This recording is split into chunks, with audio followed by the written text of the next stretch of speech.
মাছের ঝোল, পাঁচ তরকারি, আর হচ্ছে পাটের শাক আর সাদা ভাত। এই হচ্ছে আজকে রান্নাবান্নার মেনু। ভালো লাগলে সবাই লাইক করে দিও।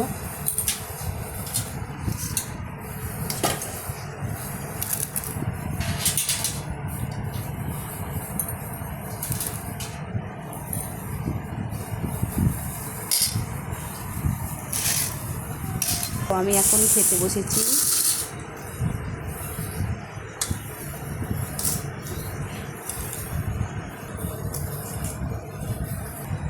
সবাই লাইক করে দিও।